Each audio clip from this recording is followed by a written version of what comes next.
right, everybody. Welcome to week 4 of Now Showing with Mike and Wayne.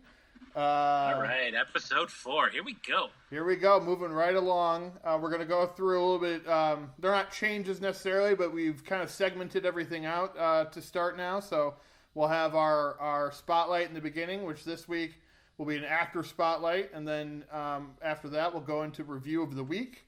And then we're going to have a segment called Gone But Not Forgotten. And then the final segment will be what we've watched and recommendations following that. And then we'll end the show.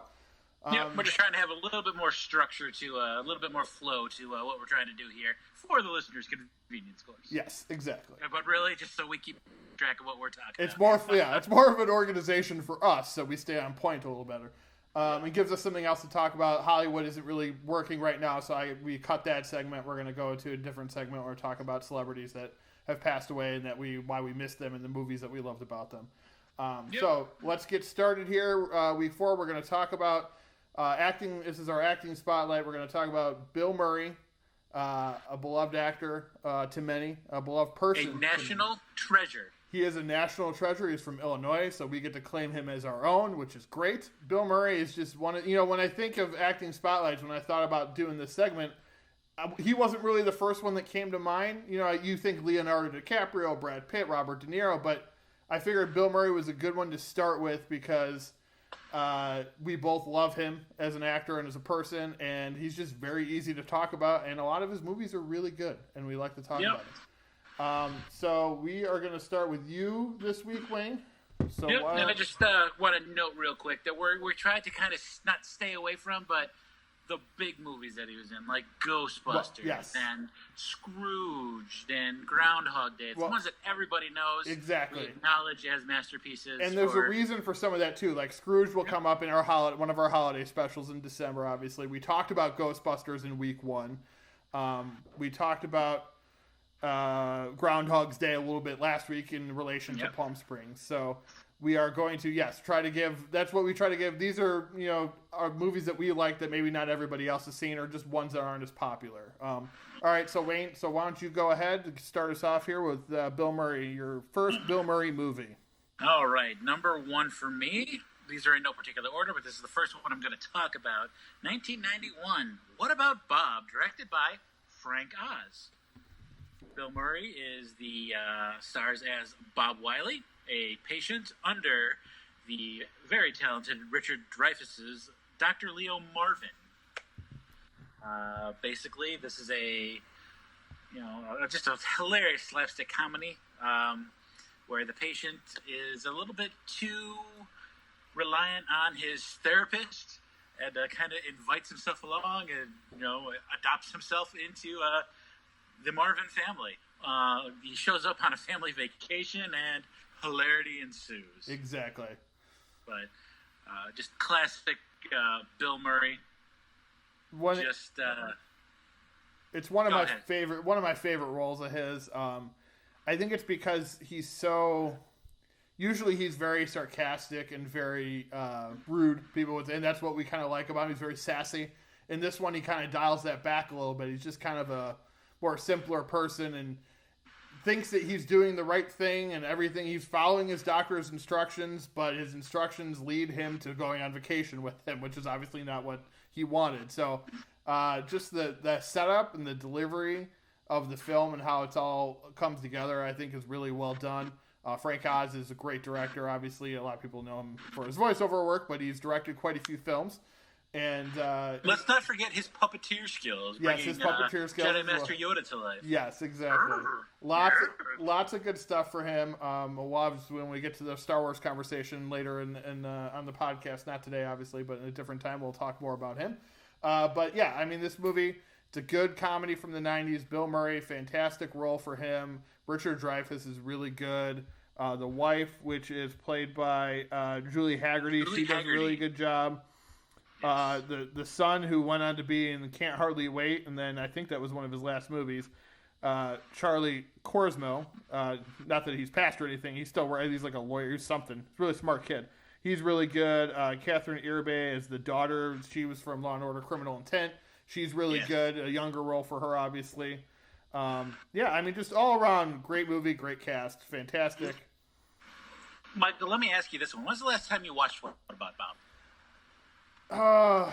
Maybe 10 years, probably. It's been. I was actually gonna watch it in preparation for today, but I just ran out of time. I do the same, and not a lot of times because we choose these movies. It doesn't mean that we've watched them recently, but they have a lasting impression on us, guys. So I also have not seen it in about 10 years, and I was just curious. I asked you if you had watched it recently because I wonder if it really holds up. Because you know how a lot of movies that the early 90s, late 80s ones were just like. Yeah, nope. Another one of the ones that comes to mind is The Great Outdoors. Love that one. Yeah. Definitely doesn't really hold up very well. Yeah, it's last time I watched it, I still liked it, so I'd have to, I guess, give it another watch and see. I don't remember it being like terribly offensive or anything like that either, so I don't think you're going to get any of those jokes where you're like, oh, you can't do that today. There is a bit of maybe people that could say you're making fun of someone with an illness, but I think a lot of that is handled very well in this movie, and I don't think there's any. They kind of make Richard Dreyfuss' character out to be the bad guy. Not that he's a bad guy, but it's his fault that everything's kind of going awry, not Bill Murray's fault. And everyone sees that in the movie, and he understands it eventually, and that kind of makes for the ending and stuff and how everything turns out.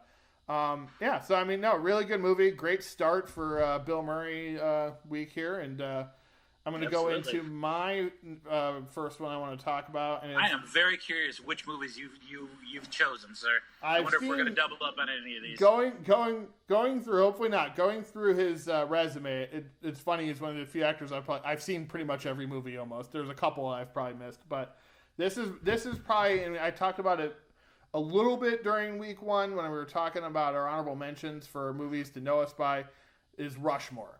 Directed by Wes Anderson, starring Bill Murray, Jason Schwartzman, lots of other people, anyone that's in a Wes Anderson movie, obviously.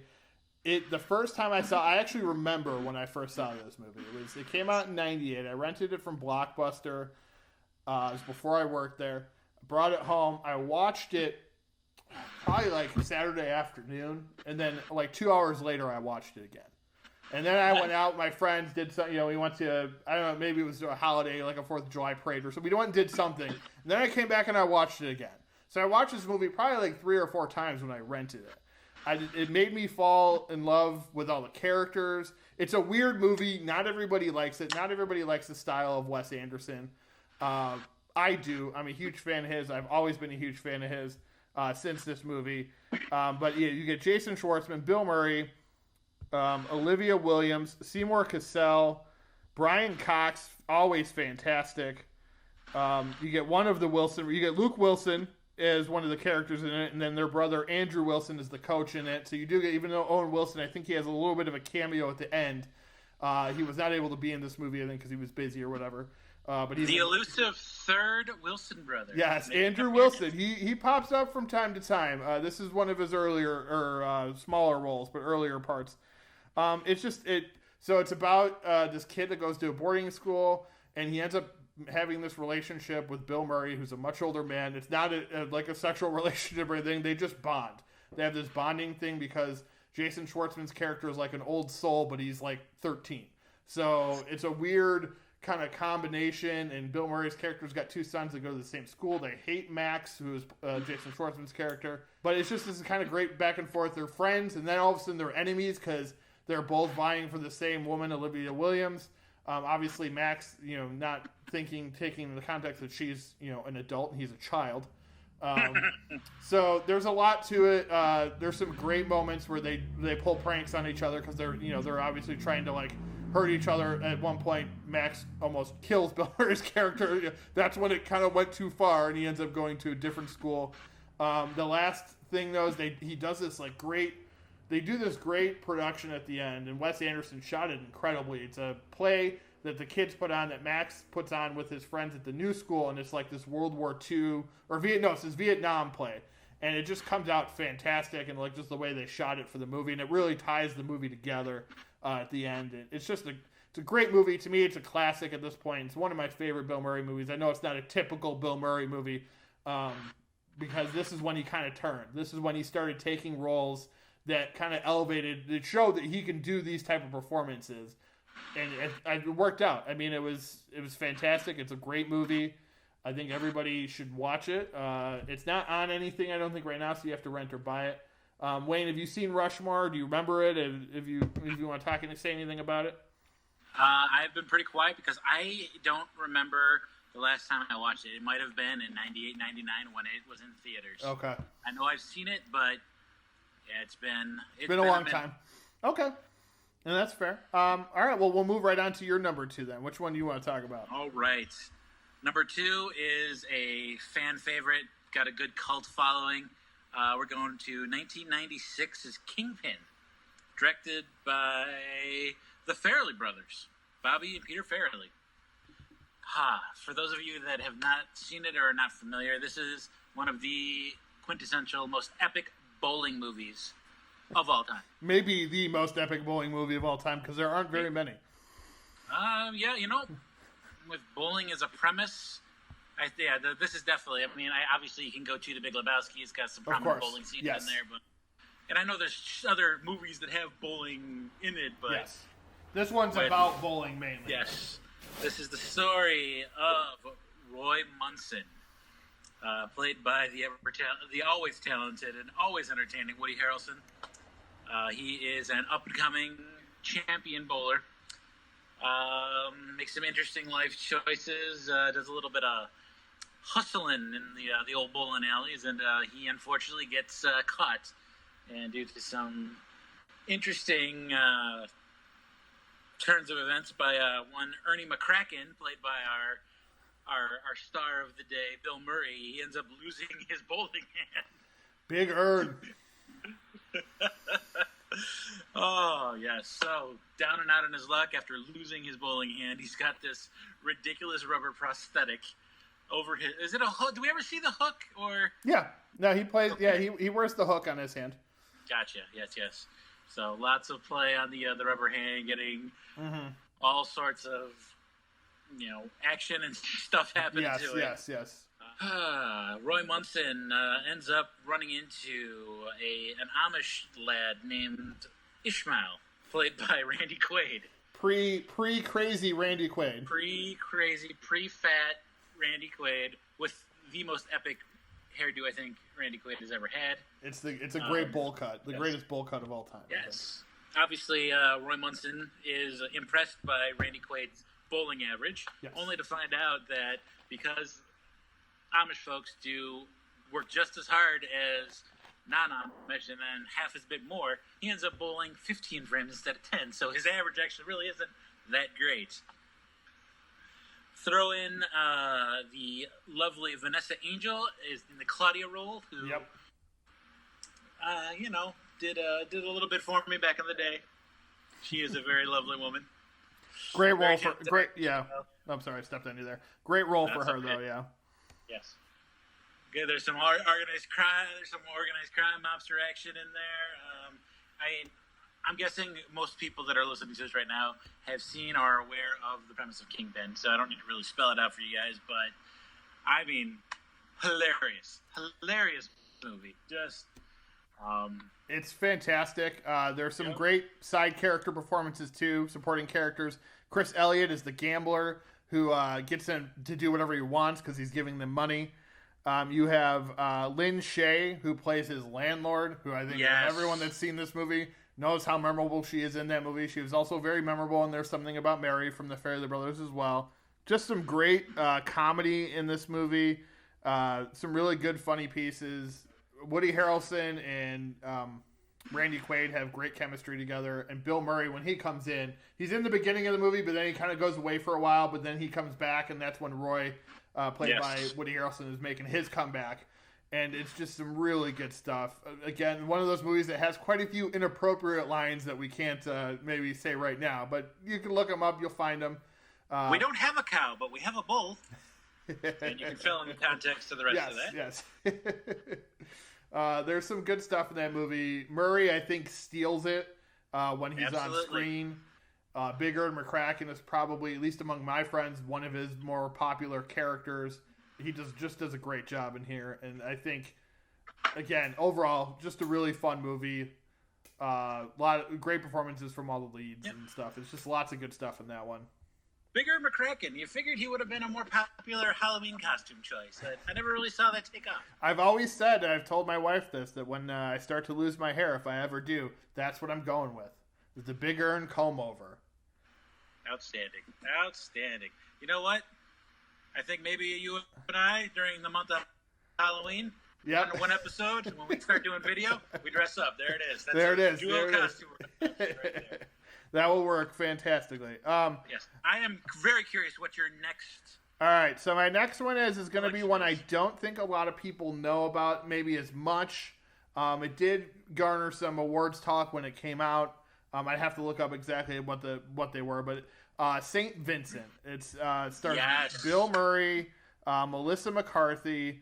It's one of those kind of dramedies, similar to like the comedy style. I would say is similar to something like Rushmore, except this is more of like a feel good kind of movie where the guy's kind of trash. Bill Murray's not a very nice person, kind of to start out, and then he ends up becoming, involved with this. Not involved romantically with Melissa McCarthy's character, but friendly with her and her child, and just builds this relationship with them. It's been a while since I've seen it, but it's another great Bill Murray performance. Something like compared to something like Lost in Translation or Broken Flowers. Like he's got lots of those kind of good dramedy roles that he's good at.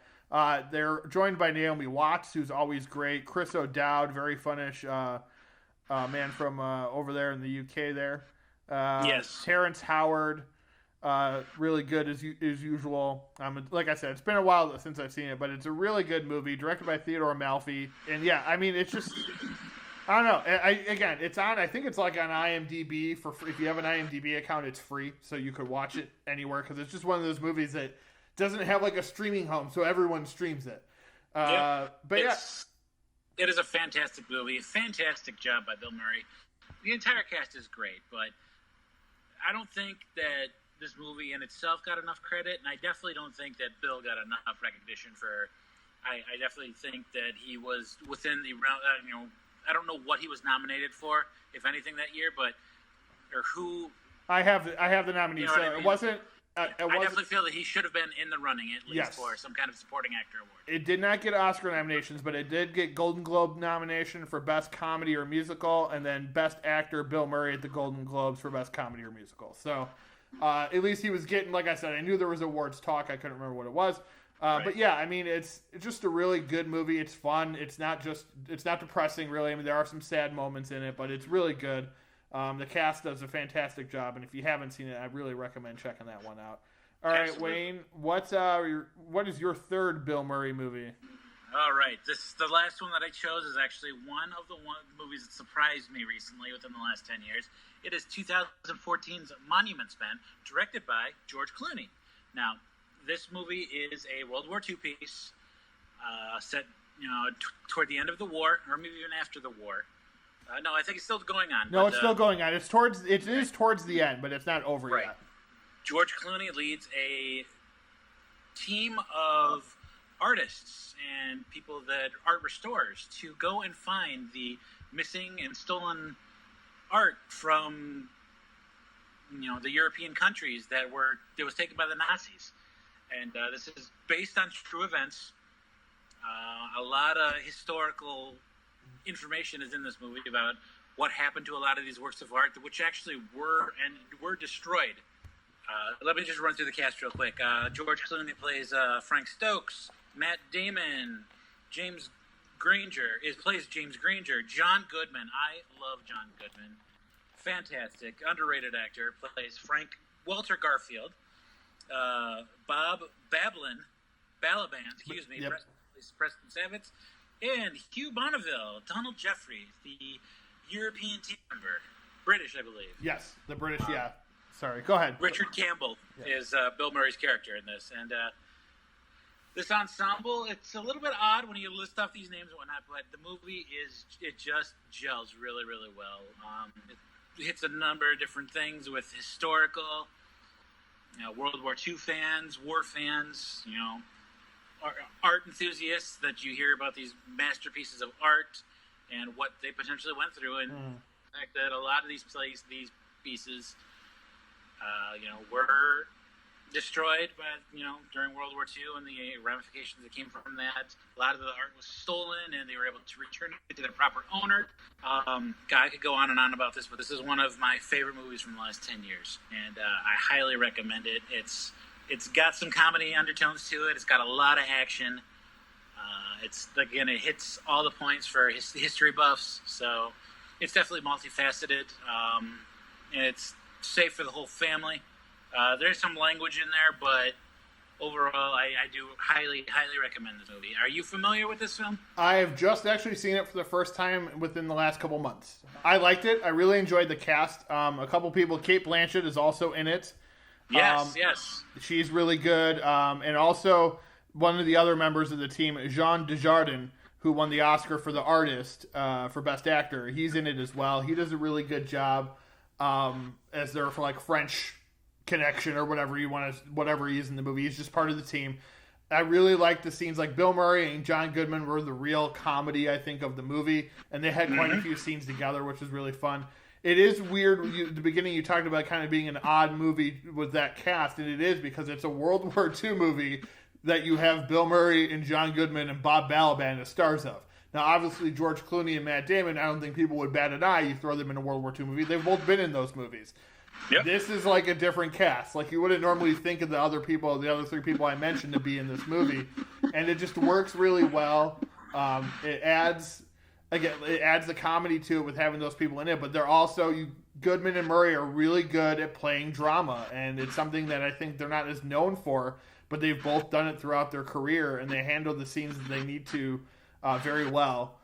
And anything, Goodman to me is like Kevin Bacon. If he's in the movie, it automatically makes it a better movie. It could be a crap movie, but all of a sudden you're like, oh, you know what? Because John Goodman's in it, I'm going to watch it, and maybe it'll be okay. And that's how I feel about Kevin Bacon. It does a lot of the same stuff. A lot of actors that have that appeal to a movie. But so I liked it. It was a good movie. One of my favorite scenes takes place over the holidays. And a lot of times, people forget that these soldiers are away from their families during the holidays. And Bill is involved in this particular scene. Let's just say something nice is done, and a soldier gets to reconnect with his family, or at least gets to think of them in a certain way. Mm-hmm. Watch this movie, guys. I'm not sure exactly where it's available. It just popped up on something right now, because I know I actually bought it when it was on sale for like $5 or something. I believe it might be on IMDb as well. Yes, I think you're right, yep. But you will not be disappointed if you catch this film. Definitely a fantastic movie. Bill gives a great performance along with everybody else that we mentioned. And you'll be doing yourself a favor if you haven't seen this yet. Go watch it. All right, there it is. Monuments Men. Check that one out. All right, so I'm going to go through a couple of honorable mentions before I get to my last one here. Ghostbusters, we talked about week 1. Obviously, my favorite movie of all time. Great movie. Yes. Last week, we talked about Groundhog's Day, but we also talked about Caddyshack in our sports section last week. Yes. Another great flick. Bill Murray's in that. Zombieland 1 and 2. Cameo roles for him, but still, when Bill Murray shows up on screen, you're paying attention. And that's kind of why we're talking about him right here. Even though some of the most epic cameos of all time right there. Right, exactly. Some of those small roles from him. One I really like, underrated, Broken Flowers. It's a drama from 2006 or 7, something like that. It's directed by Jim Jarmusch. Very slow, but a very good movie. Very good performance by Bill. Life Aquatic, another movie from Wes Anderson. Another one of Bill's starring roles for Wes Anderson. He's basically in every Wes Anderson movie, but that one he's the main character. The Man Who Knew Too Little. One thing about that movie that I like is he's worked at Blockbuster. Lost in Translation, great movie. Scarlett Johansson, young, getting her start basically. Meatballs, classic, one of his early films. Wild Things, another great kind of cameo performance. I mean, it's more of a supporting role, but he has a great role in that. Here's one way that we could elaborate a little bit on more than we would more of our honorable mentions. Space Jam, where Bill Murray plays Bill Murray. It's a great movie. He gets to play with Michael Jordan in that one. Bill Murray, yep. Fantastic in Space Jam. What will be your Space Jam? So with that, without further ado, I'm going to go to the final movie that we are going to talk about Bill Murray for. It's one of his early roles. It's Stripes. Army training. Great cast, great movie. It's Bill. Now we've talked about Bill Murray in some other roles where he's kind of not playing the Bill Murray type. Stripes, he's the Bill Murray type. He's sarcastic, he's sassy, he's witty. Everything you want out of your Bill Murray if you're just looking for a good, funny time. 1981, directed by the great Ivan Reitman, who also directed him in Ghostbusters. Stars Bill Murray, Harold Ramis, who also worked on the screenplay, Warren Oates, PJ Souls, Sean Young, John Candy with a great performance, John Larroquette, bunch of other character actors in that movie. I went through the main ones right there. But Bill Murray and Harold Ramis in this movie together are fantastic. Their comic timing is on point. They're funny. Just the scenes where they're marching and they're singing the song. It's just, and everything. John Candy is fantastic. The mud wrestling scene. Yes. It's just a great movie. It's very memorable, very funny. Just a really good early Bill Murray performance. And I think probably one of his best movies, and obviously one of the movies that he's known for mostly, I would say, around the world. Yeah, so that's why I chose it. It's two guys, Bill Murray. I mean, it's been a little bit since I've seen it, so I'm going to bring up the cast list here. Bill Murray plays John, and Harold Ramis plays Russell. And they're kind of like looking for their next goal in life. Bill Murray's character isn't really doing much, and Harold Ramis is teaching English to people that don't speak English, and they're kind of bored. So they come past this army, like, sign up one day, and they're just like, hey, let's just do that. And they do that, and they end up, like, succeeding, which is crazy because of who they are, because they basically play their type of character that they always play in this movie. So just think, Peter Venkman going off to be in the military. That's basically what you get here. And fantastic. It's a great movie. When they finally get there, John Candy and some of the other guys are there. And John Larroquette is the captain. He's kind of one of the bad guys in the movie, even though they really aren't bad guys. But Judge Reinhold, another early role for him. He's in it as well. He's great. It's just a really fun movie, and just lots of great comedy in it. And Bill Murray, again, like I said, is fantastic in it. Wayne, anything else you'd like to add about Stripes? Fantastic movie. I haven't seen it in quite a few years, but just very memorable for the moments that stand out. I agree. Just fantastic job by all parties involved. And if you haven't seen it, you're in for a treat. Remember, it was made in the early 80s, so take it with a grain of salt if you are offended by things. Yes, there's some offensive comedy in it, but it's still... And make sure the kids are not around. Yes, definitely. It's rated R, and it's rated R for a reason, so there's some stuff going on. Great movie. Check it out. Stripes. We're going to get into our second segment of the week, which is our review of the week. And this week, I started off a little light with Wayne here. I picked the movies that we're going to review.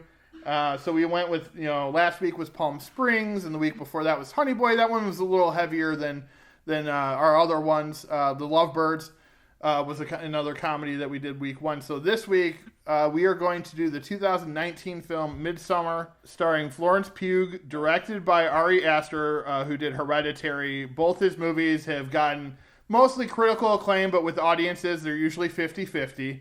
And that's kind of why I wanted to choose this movie. It was my first time viewing it. I've been wanting to see it for a long time, since last year. And I finally sat down and watched it. And I'll start with my assessment of the movie. It's basically... So it's Florence Pugh plays Dani. And she is like kind of stressed out, is what you kind of learn in the beginning of the movie. And she's fighting with her sister. She calls her boyfriend. He answers. He tries to calm her down. And then this is going to not spoil anything. This is just how the movie starts. She gets a phone call. Her sister, her mother, and her father are all dead. Looks like a murder-suicide. Someone taped the gas lines from the car all throughout the house, and they died. So that's sad. And but talk about a shocking intro to a movie. Right, wow. Exactly. Yeah, it's a very shocking opening. Another reason why I chose it, because it hits you right in the beginning and tells you what kind of movie you're about to watch. She's then, kind of lost, doesn't know what to do. Her boyfriend and his friends want to go over to Sweden and do their dissertations and their college papers and whatnot, and just have a good time. And so they go to this commune where one of the main characters is from, one of the friends, and they take drugs right away when they get there, so that gives you kind of this crazy moment. And then after that, it pretty much gets pretty crazy from there. I'm not going to spoil anything because it's still somewhat a new movie. It just goes in a lot of weird places. I liked it a lot. I was entertained by how everything was unfolding. I liked the gory bits that were in the movie. There weren't a lot of them, but they were there, and those kind of stuff I like.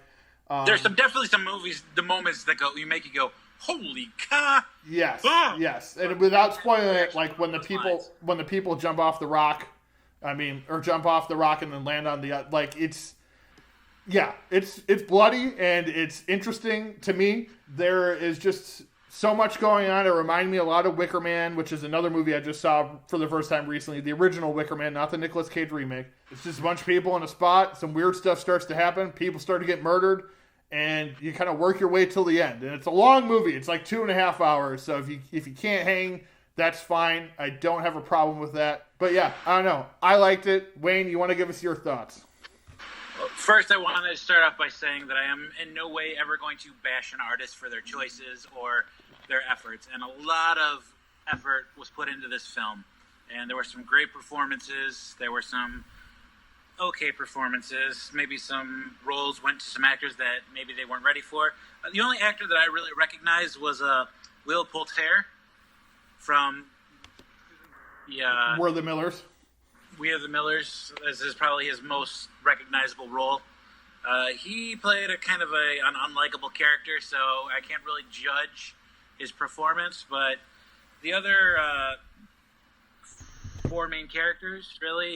You got Danny and her boyfriend Christian, and then Pele, the friend from the village, and then Josh and Mark, which is Will Poulter's character. I struggled with this a little bit because I felt that we needed a little bit more character development. You don't really know a lot about these people other than Danny and what's going on in their lives, and you don't really see a lot of growth. At least I didn't make the connection that there was a lot of growth in there. But again, it's beautifully shot. The soundtrack is fantastic. The sound mix and sound effects really advance the movie and whatnot. It helps move the plot along and all that. But it is a little weird for me. It's definitely not something that I would seek out. But that's not to say that it's a negative or a bad film. It was pretty well received. It's got a 7.1 on IMDb. It's got a 72 Metacritic score. But for me, I don't know. Like I said, I applaud everybody's work. The director put a lot of effort into it, and he did a fantastic job. But it's just not something that I really enjoyed. It was a struggle to get through for me. And that's fair. I think yep. It's one of those movies that I expect. I'll recommend it to people only basically to see their reaction. That's kind of why I wanted you to watch it, because I knew it was something that you would just kind of go past on Amazon Prime, which is where it's streaming right now. I'm like, well, shit, this is a new movie. Let's get this on here. We talk about it. It was talked about a lot last year.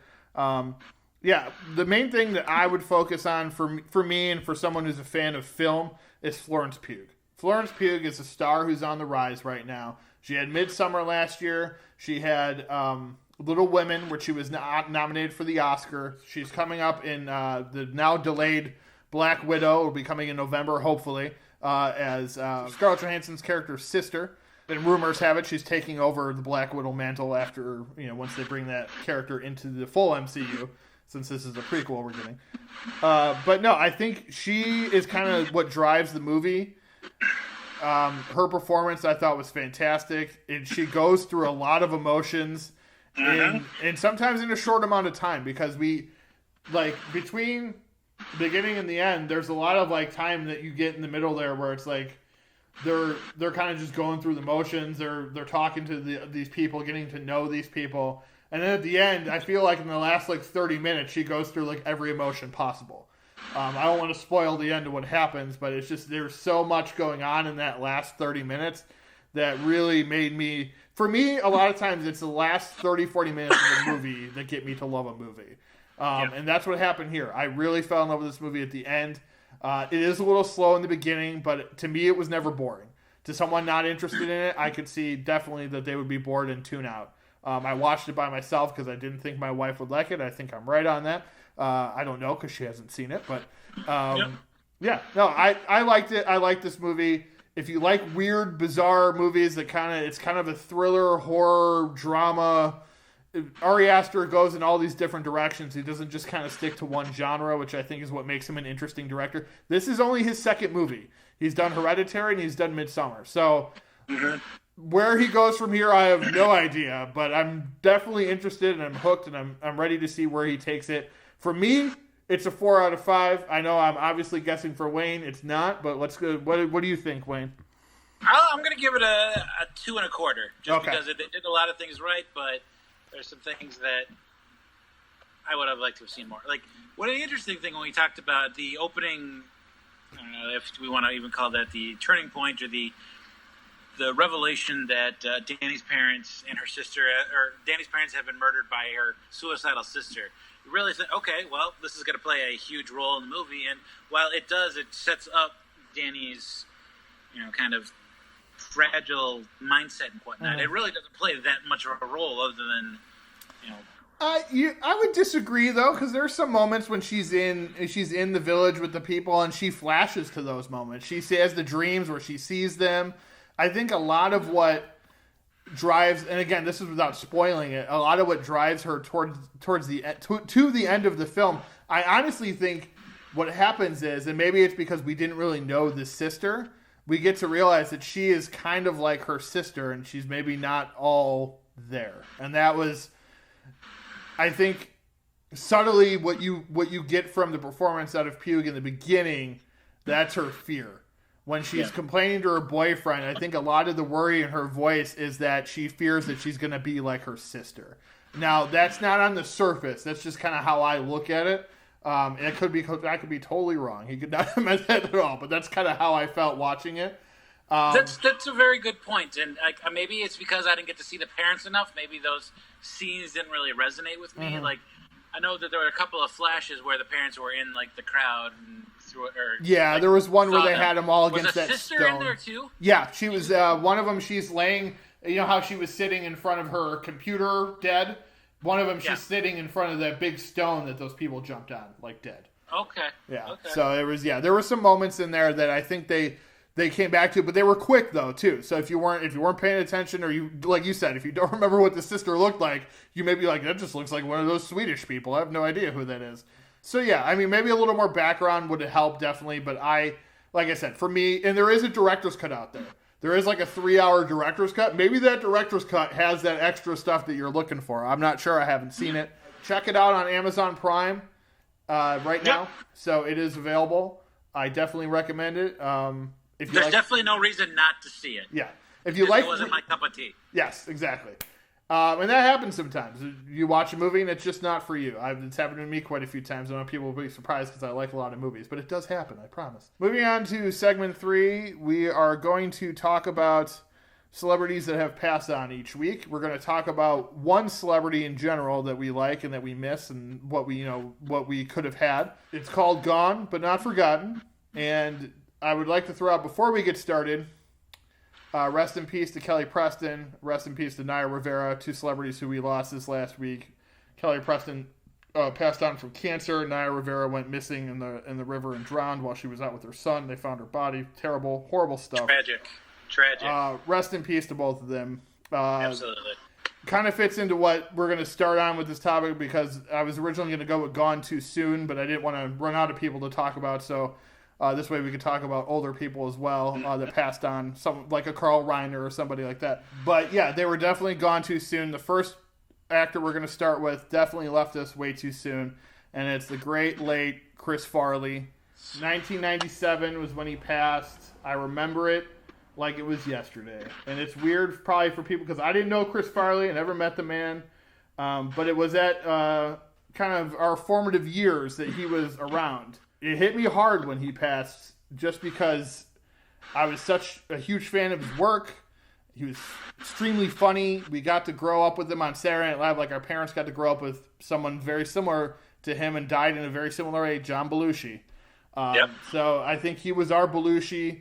It was a tragic end. He wasn't around very long. That's one of the things that 92 to 98. 6 years in the business. Obviously, he was alive longer than that, but 6 years basically in the business. I'm going to start with his first role here that I remember him from, and I think it's a cameo, small role, not really a cameo, but a small role. 92's Wayne's World.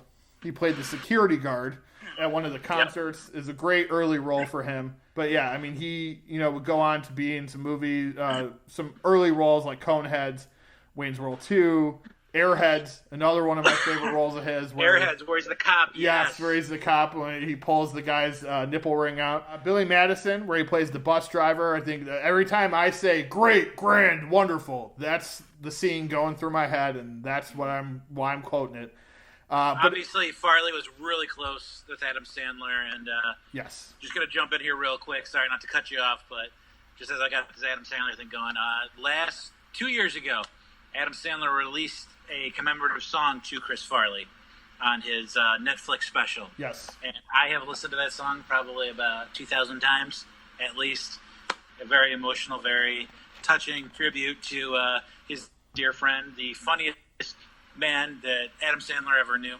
And in one of the lyrics, he talks about how he's warning Chris to slow down with his excesses, or he's going to end up like John Belushi or John Candy. And I thought it would have been a nice segue when we're talking about Stripes and one of John Candy's epic performances, and how he is another one that we lost way too soon, and just how much for sure Chris Farley looked up to both John Belushi and John Candy. Yes. And I'm going to let you keep going. I'm sorry I probably derailed your... No, that's great. That's a great moment. That's a great song. It's a great moment from Adam Sandler. That was one of the best parts of that special that he did. But so anyway, you get to Airheads, Billy Madison, and then you get to his breakout movie role, and that's Tommy Boy.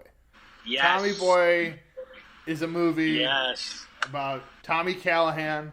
His dad runs Callahan Motors, and Tommy finally graduates college after 7 years. Something usually doctors. He's joined by one of his SNL cohorts and one of his best friends, from what I understand, David Spade, who they are fantastic together in this movie. It really set, this high moment, like we were seeing something great happen here with this movie. I know it wasn't it was pretty much critically hated, I believe. But us young kids and comedy fans at the time, to us, it was like the best movie of the year. It's definitely a cult classic. A cult classic. I watch it all the time. It's one of the movies we talked about last week about movies to put on before you go to sleep. Tommy Boy is always on top of my list. The amount of quotable lines that we still throw out. Just fat guy in a little coat. Richard. I bet she's dating one of the Yankees. Alfalfa or Spanky? What'd you do?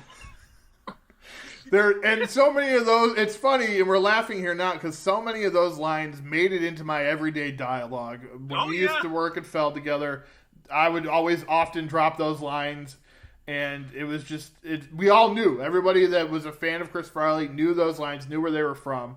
But yeah, I mean, when he passed, it was rough because it was like we were watching something great, and then all of a sudden, it was taken away. And when you watch the documentaries, I Am Chris Farley, and then there's you find out just how tragic his end was, where his final words to the last person that saw him alive was, "Please don't leave me." Yes. And when you stop and you think about how much joy this guy brought to millions of people, and to find out he was just really sad and really lonely, and he was stuck in a destructive cycle, it's really heartbreaking to hear what, this guy, went through toward the end of his life. And this sad clown, like he always feels like he needed to be on. And that was, he always wanted to make other people happy. That's what you find out when you watch those documentaries. And I think I've watched all of them. Because again, like I said, it hit me in such a way that, like, when I think about him, I still miss him as a performer. And I think having those documentaries, there was a book that was written by his brothers I want to read. I haven't read that yet. Right. But having that kind of stuff to look back on kind of helps keep his memory alive. At some point, I will show Donovan Tommy Boy. I don't think he's quite ready. Not that it's inappropriate, but he's watching only things that he really kind of likes at the moment. Yes, this is the one that they need to be prepared for, because if Dawson does not like this movie, I'm going to worry that there's something really wrong with my child. Same here. So, and he suffered from the criticism too. That's one thing that our friend Neil Vandenberg had told me about the book, because he read the book, that his brothers talk about how the bad reviews hurt him quite often. And that's why in the business, a lot of times they tell you not to read the reviews, because you're most of the time you're not going to like them. The negative ones are going to hurt. People say they're just words, but you know what? You and I have worked in a business where you have to put videos together and show them to people, and you think you've done something great, and they're just like, it doesn't work. Why'd you do that? That sucked. And you're like, oh, okay. And you just feel down about it. And I can't imagine it on such a larger scale. For us, it's a small scale. Such a large scale where basically everybody, let's take Beverly Hills Ninja, sees a movie and everyone hates it. And then you got to deal with that. And it's hard to ignore, I would imagine. I know Black Sheep, he took that one pretty hard because a lot of people thought it was a ripoff of Tommy Boy, which it is to an extent. But yeah, I mean, it's just what he could have done in his career. It would have been interesting, because we've gone through this arc where we've seen artists like Will Ferrell, Jack Black, Bill Murray, who we just talked about as an example, go from comedy to drama to darker films. And I would have been interested to see him kind of have that type of comeback or just transition into something a little more serious. How great would it be to still see Chris just doing his thing and just what could have been? Like you said, you miss him very much. The only the only actor or celebrity that I miss as much as Chris Farley, or even more, I don't know, I don't rank it, but that's got to be just Robin Williams, another huge loss for the acting. We'll get to him in this segment at some point as well, and that'll be a big topic. And he, I was going to bring him up because, like Farley, from what I've heard, is he was another comedian who wanted to make people happy and make people laugh, and that was his goal. And a lot of times at the expense of his own health and his own well-being. He was depressed a lot of the times, and I think Farley was the same. Very depressed about, not always being popular with everybody, so he always wanted to make everybody laugh. There's definitely some very kind and generous with his time, and you hear these stories about how great these guys are, and it turns out that they're really sad or they're really hurting, and just wow, man. Yeah, it makes it more sad and worse to have to think about what they were going through in those times too. Yeah. But yeah, so we'll wrap up this segment. Chris Farley, hope you're resting in peace. We miss you. Yeah, that's pretty much what I have to say about that. Okay, Forrest. That's all I have to say about that. Just transitioning a little humor into the next segment that we're going into. I really like that segment we're just coming out of. It's really nice just to be able to express just gratitude for those that are no longer with us. Agreed. All right, so our final segment is going to be things we've been watching lately and recommendations. So I've been, if you follow me on social media, which you should because I'm amazing, watched a lot of movies this week. I finally finished up Kingdom, which I talked about last week. So this week was movie week. I watched 2 horror trilogies, if you will. One is, I didn't even know it was a trilogy till like a year ago, but it is. It's called, the first one is called Offspring, the second one is The Woman, and the third one is Darlin'. And it's a movie about cannibals. And you follow the main woman, who's just titled as The Woman, played by Pollyanna McIntosh from The Walking Dead fame. She is a cannibal, and she likes to eat people. In the first movie, she's kind of a villain. In the second movie, she gets kidnapped, so she's not really the villain. In the second movie, it's my favorite movie of the series, and it's great. Directed by Lucky McKee, who I talked about in week 1, who directed the movie May. You end up rooting for her to get out and eat people because of what's happening to her. So at some point, you're just like, come on, get out, break out, and eat somebody already. These guys are mean. And it's great. And Pollyanna McIntosh gives a great performance. She directed the third movie called Darlin, which is about a character from the end of The Woman. It was okay. But I recommend The Woman for sure. You could rent or buy it on Amazon. Pretty cheap, too. I think it's like $6 or $7 to buy. Very good movie, though. Then I watched some horror classics. Maniac Cop, Maniac Cop 2, and Maniac Cop 3, Badge of Silence. Maniac Cop stars Bruce Campbell and Tom Adkins. Horror legends to horror fans. Fantastic movie. Lots of good kills in it. The late Robert Zadar plays the Maniac Cop. He's really, his presence, he's like, I don't know, 7 feet tall or something like that. Maybe he's probably not as tall, but he's really tall and really big. And he's basically a zombie cop, and he goes around murdering people. And it's fun. And the second one was fun, too. The third one was okay. I watched a movie that I kind of put off for a while, but my wife started watching it the other day, Uncorked. Uncorked is a movie on Netflix. It's about a black gentleman who wants to be a wine sommelier. It's called a sommelier, not to be confused with Somalia, which they make the joke in the movie. Is that a country in Africa? Yes, they make that joke in the movie. But his dad wants him. Oh, it's like I know.